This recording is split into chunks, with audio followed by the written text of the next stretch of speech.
an easy and crazy good no-knead Asiago cheese artisan bread. Yep, I said no knead, but you will need to make this bread. Sally that girl in the kitchen.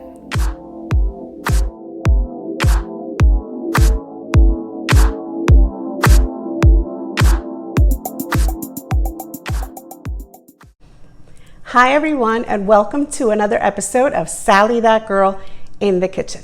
In today's episode, I'm going to teach you how to make a no-knead Asiago cheese artisan bread. Yep, Asiago cheese.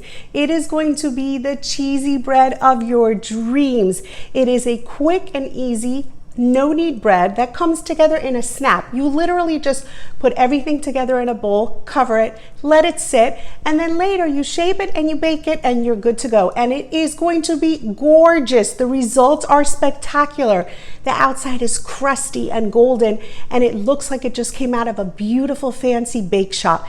And of course, those little bits of Asiago cheese get golden, crusty, and delicious. And on the inside, every slice you take is going to be filled with little chunks of Asiago. It is really the cheesy bread of your dreams, and I'm super excited to teach you how to make it. So let's not wait another second, and let's get started.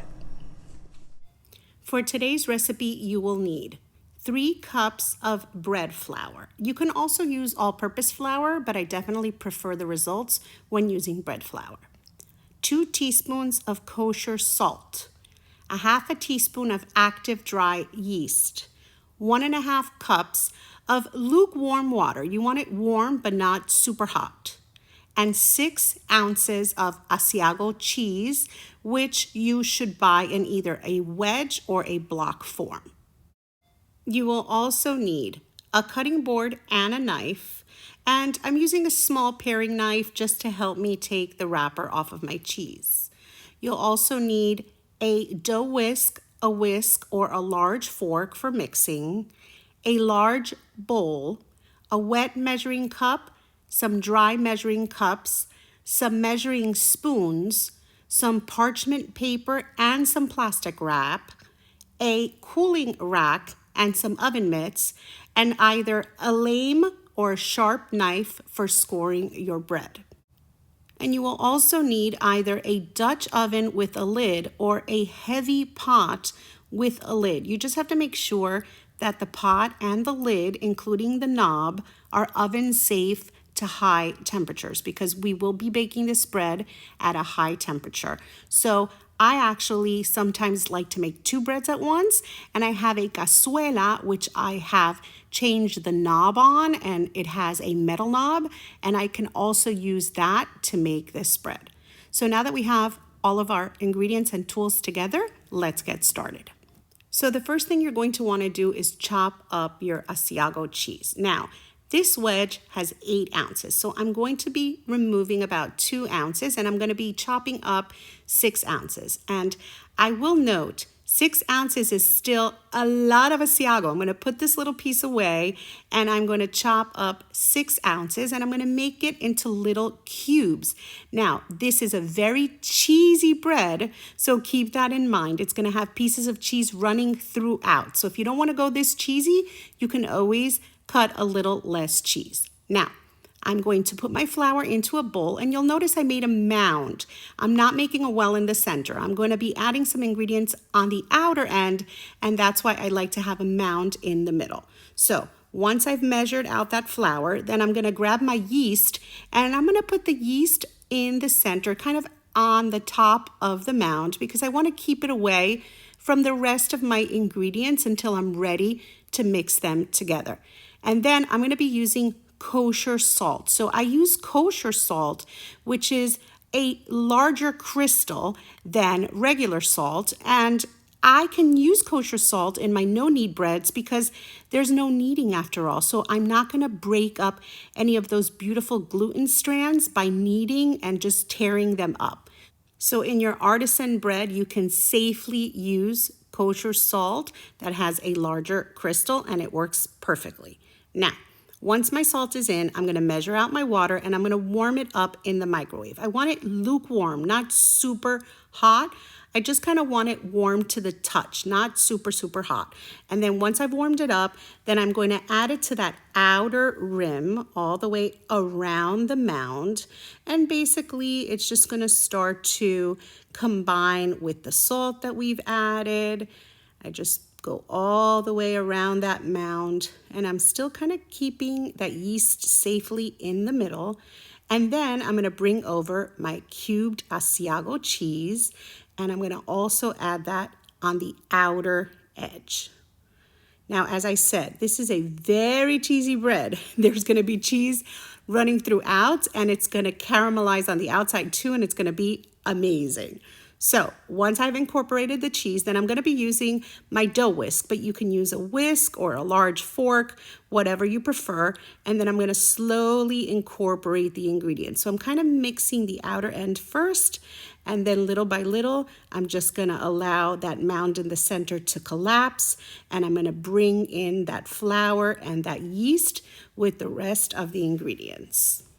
Notice how I just turn my bowl as I go, and I'm using my dough whisk to just kind of scrape down the sides of the bowl, making sure that all of that dry flour gets incorporated.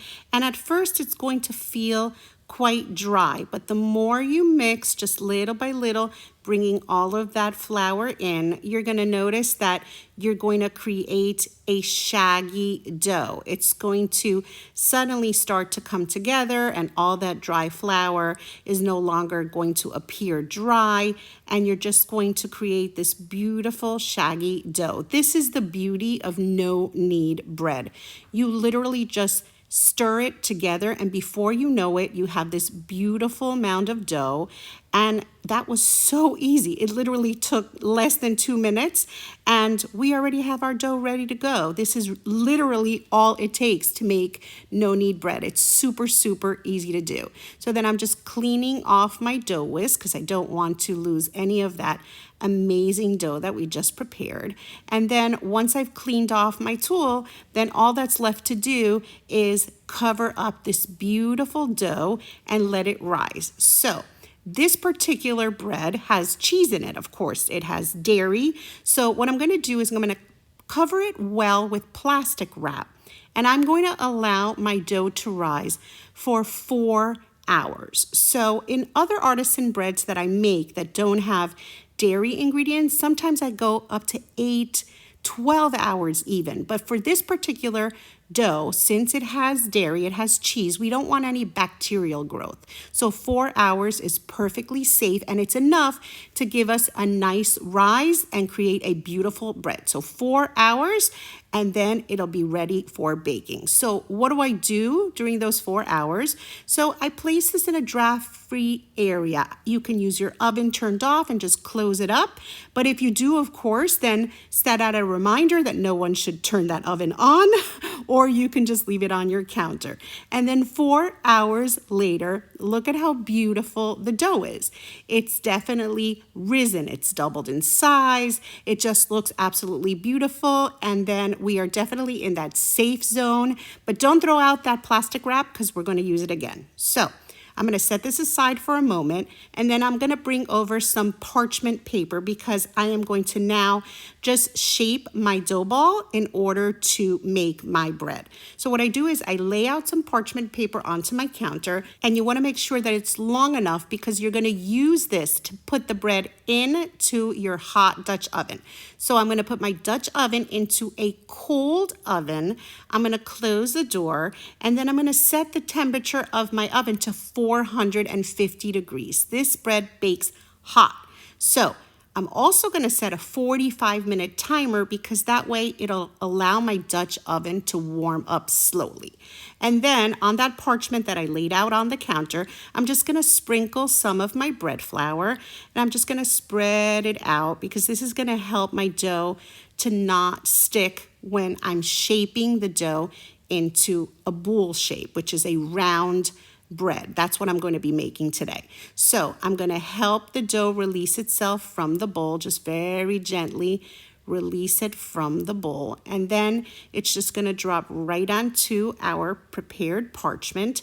And if you wanted to do a longer loaf, you could pretty much leave it in this shape and then just flour it a bit and it would be good to go. But I like to go round because what I do is I fold my dough over, and since this no-knead bread only roasts for 4 hours, it's going to give it some more height, and I just really like the results when I make it round. So what I do is I dust my hands, as you can see, and I add a little bit of the flour onto the dough itself.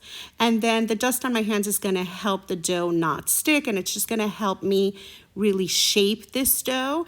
And then what I do is I take the dough and I kind of tuck it under a bit, and then I'm going to be folding the dough onto itself. So what I do is I grab one end and I kind of just fold it over, and then I do the same from the other side. I'm just going to fold that side over, and then I'm basically just tucking the dough under itself. I'm going to actually turn it over because that way we have seam side down.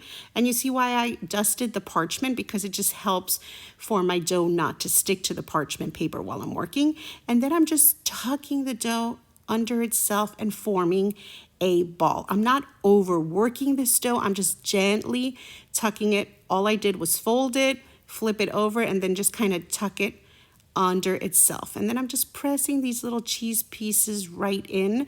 But those little pieces on top are going to be so spectacular because they're going to bubble up a bit and they're going to brown up and they're going to be crispy and golden and delicious. And that is actually my favorite part of this bread. That outer crust is going to be amazing with this Asiago cheese. So you saw how quickly and easily I shaped this into a ball. And then once I've done that, then all that's left is to flour my dough ball a little bit, because what I'm going to do is I'm going to flour this dough ball because I'm going to let it sit on my counter while my Dutch oven gets really hot during those 45 minutes. So all I'm doing is I'm just going to lightly flour it to start, because I'm going to be covering it with that plastic wrap that we had used earlier, just to make sure that my dough doesn't dry out while my Dutch oven is warming up, and that'll keep my dough protected until my Dutch oven is ready to go.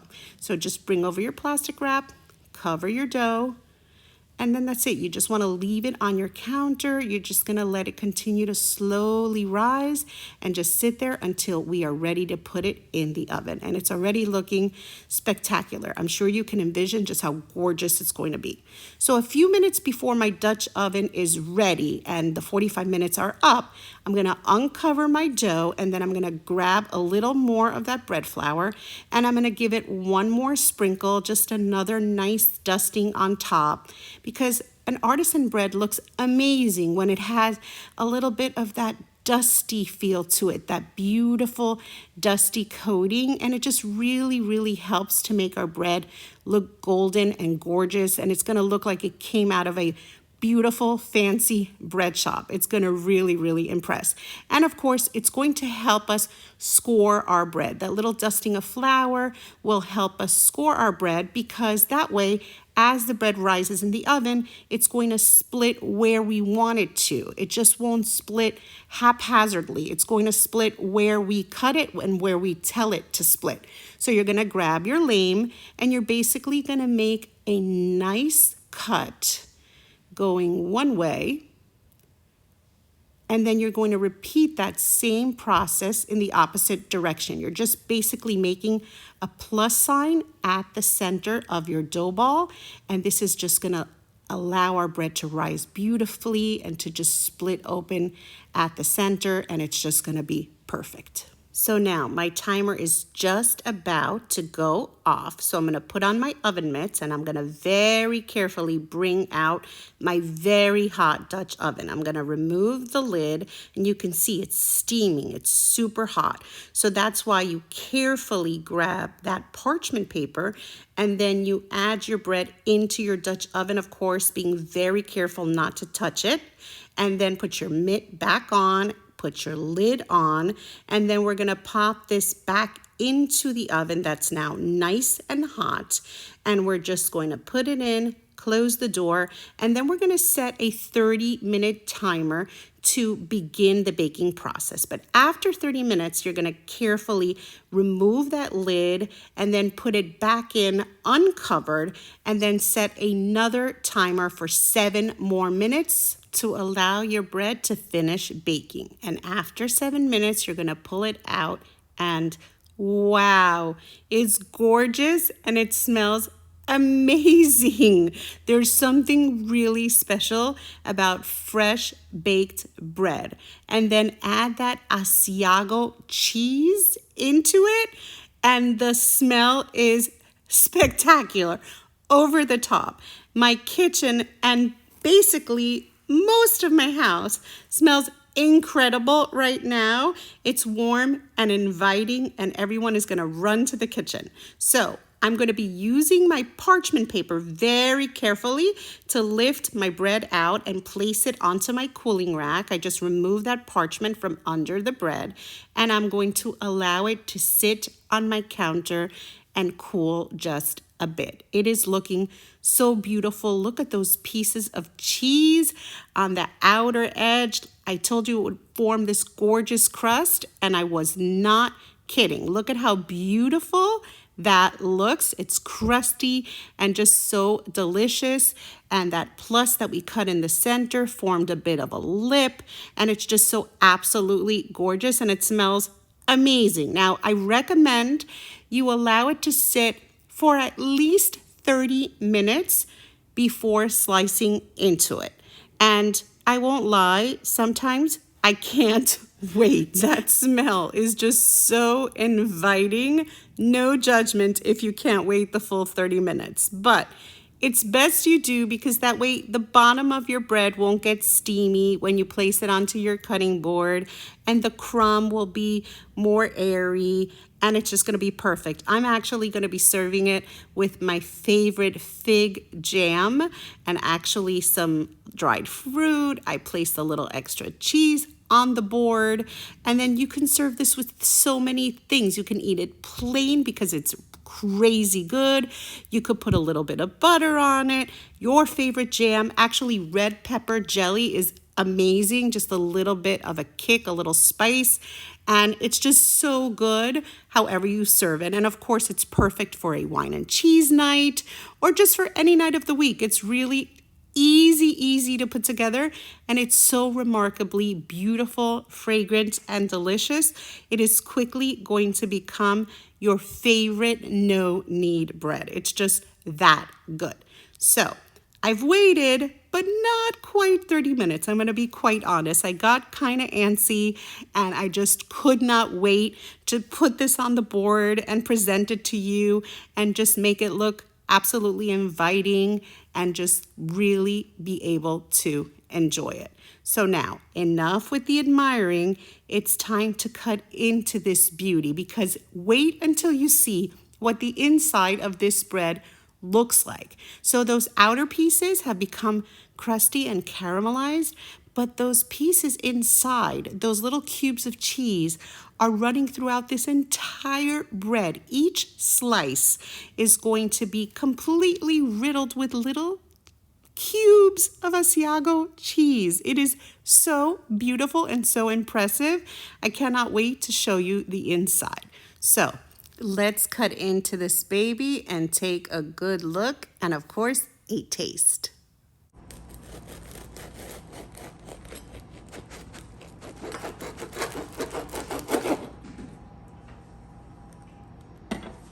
Wow. Look at the pieces of cheese running throughout the bread. It's got a beautiful crumb.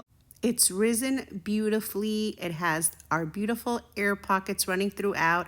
And of course, those cubes of cheese. It is so amazing. Look at those pieces of cheese running throughout our bread. We could basically eat it as is, as it needs nothing else. It's that delicious. But of course, for good measure, I'm gonna put a little bit of my favorite jam. I just love this fig jam. And as I said, you can smear on a little bit of butter, your favorite jam, some red pepper jelly, apricot, whatever you go with. It is so good. That outside is crispy and delicious, and that crumb on the inside is just perfect. And it's just golden and yummy with that cheese running throughout. So good. Wow. This bread is so special. If you are an Asiago cheese lover, you're gonna love this bread. The crust, the interior with the cheese, all of it. So good. And if you toast up a slice in your toaster oven and drizzle it with a touch of olive oil and a little sprinkle of sea salt, wow, just look at how amazing that bread looks. A slice and my Cuban coffee, and I'm ready to tackle my day. Wow, wow, wow. So how crazy good does this bread look? It is a quick, easy artisan bread. Really takes no effort. You put it together, let it sit, just forget about it for a few hours, come back, shape it, bake it, and it's good to go. And the results, as you saw, are amazing. It looks golden and crusty and crunchy, and it's perfect on the inside.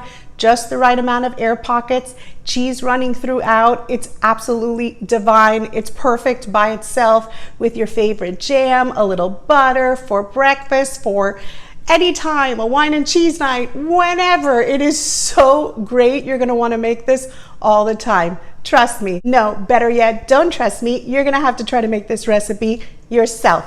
And of course, if you've enjoyed today's recipe, don't forget to like, comment, and share. And if you haven't done so already, remember to subscribe to my channel and to touch that little notification bell so that you get notified every time I put up a delicious, and look at how easy recipe. I mean, really, you can't go wrong. You can make your own bread.